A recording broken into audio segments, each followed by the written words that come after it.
Morning friends, कैसे हैं आप लोग। दोस्तों, आज की कहानी है लाइट हाउस। सविता एक पत्रिका लेकर बाहर ड्राइंग रूम में आकर सोफे पे बैठ गई। उन्हें किताबें पढ़े बिना चैन नहीं पड़ता।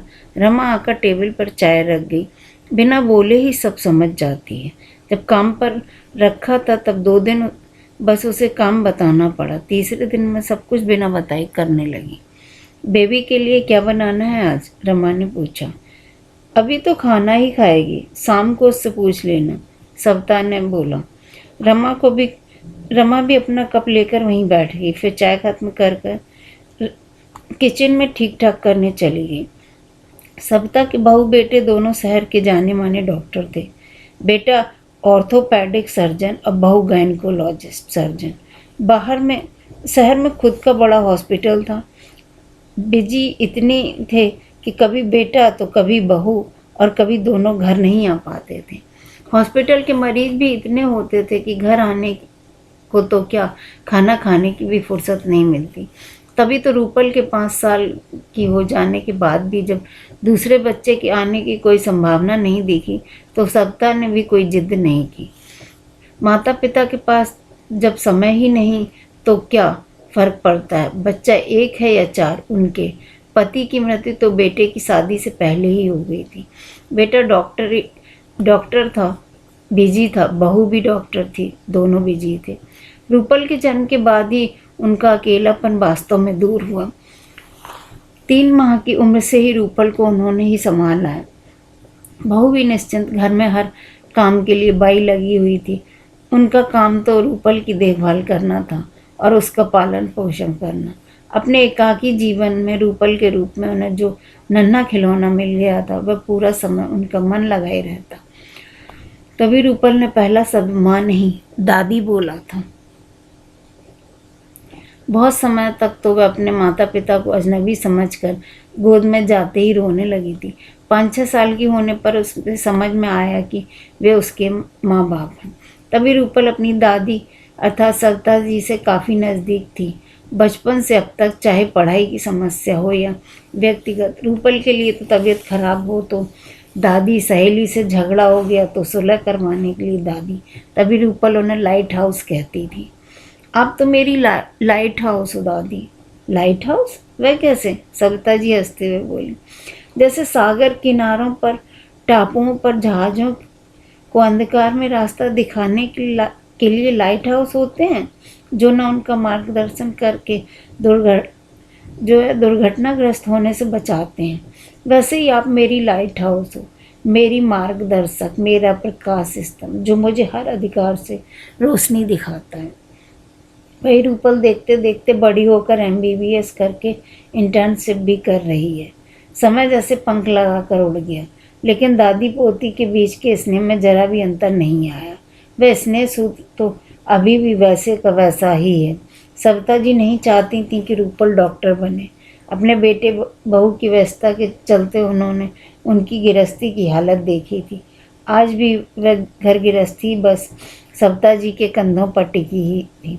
बहू को तो कभी जानने की नौबत ही नहीं आई कि घर कैसे चलता है। वह बेचारी कभी अपने बच्चों के बचपन और बाल सुलभ क्रीड़ाओं का मातृत्व सुख का अनुभव ही नहीं कर पाई।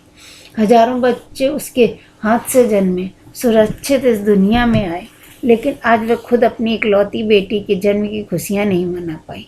हजारों माँओं की गोद दुनिया से भरने वाली अपने जीवन की एकमात्र खुशी का आनंद नहीं उठा पाई। यही हाल उनके बेटे का हुआ।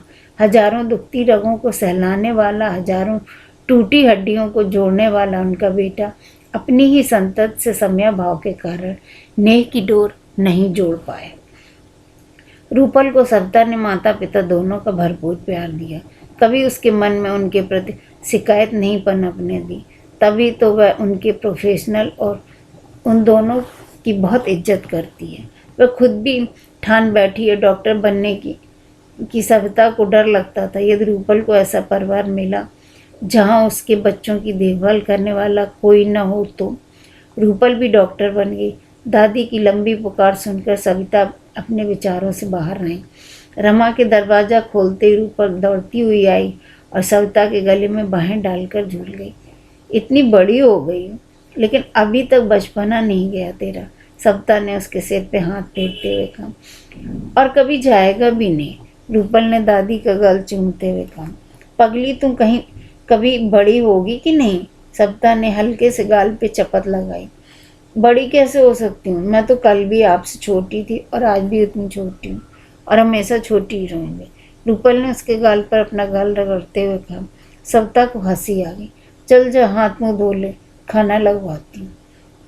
ओके दादी, थोड़ी देर में श्रेय भी आने वाला है, रूपल ने बताया। अरे तो तेरे साथ क्यों नहीं आ गया, सविता ने पूछा। उसका एक पेशेंट बचा था तो बोला मैं बाद में आऊँगा, थोड़ी देर में आता ही होगा, कहते हुए रूपल कमरे में चली गई। सविता ने रमा को खाना लगाने को कहा। जब तक टेबल पर खाना लगा तब तक रूपल भी हाथ मुंह धोकर आ गई और श्रेय भी आ गया। उसने आते ही सविता के पाँव छुए। तीनों खाना खाने बैठे थे कि हॉस्पिटल पास ही था, तो रूपल दोपहर को खाना खाने घर आ जाती थी।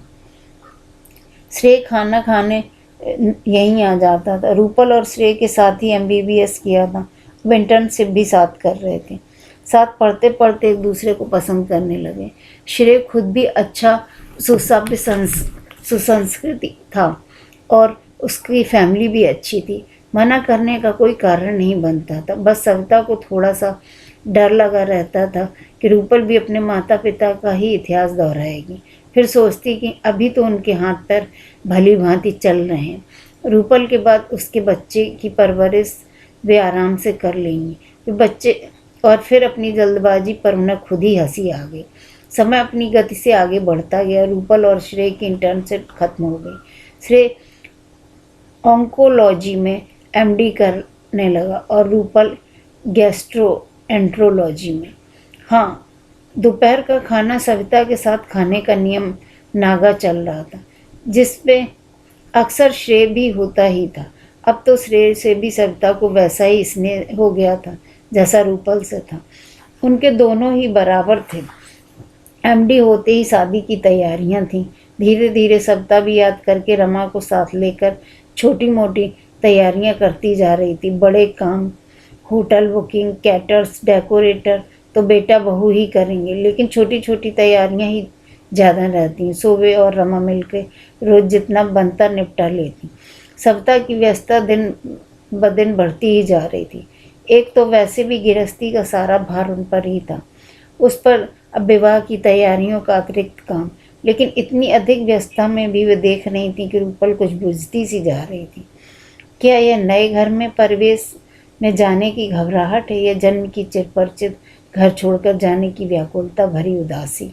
क्या कारण है उसके अचानक गुमसुम सा हो जाने का? और सिर्फ वही नहीं, श्रेय भी तो आजकल पहले सा खुश नहीं दिखता। आना भी कम हो गया था। आता भी तो कभी तो न पहले की तरह खुलकर बात करता, न बात बात पर ठाके लगाता। श्रेय से तो कुछ कहना उचित नहीं समझा, लेकिन उन्होंने रूपल का मन जानने की ठान ली। जीवन भर जिसकी हंसी से घर की दीवारें खनकती रहीं, वह उस घर से चुप्पी साधे है विदा हो जाए, यह विचार असहनीय था। एक दिन जब लंच पर श्रेय नहीं आया, तब सविता ने रूपल को अपने कमरे में बुलाया और उससे उसकी उदास रहने का कारण पूछा। विवाह में कुल 12 दिन रह गए थे। समस्या को टाला जा सकता था, नहीं जा सक अब समाधान आवश्यक है। रूपल जैसे चाह ही रही थी कि दादी इससे पूछे और वह मन की भड़ास निकाले।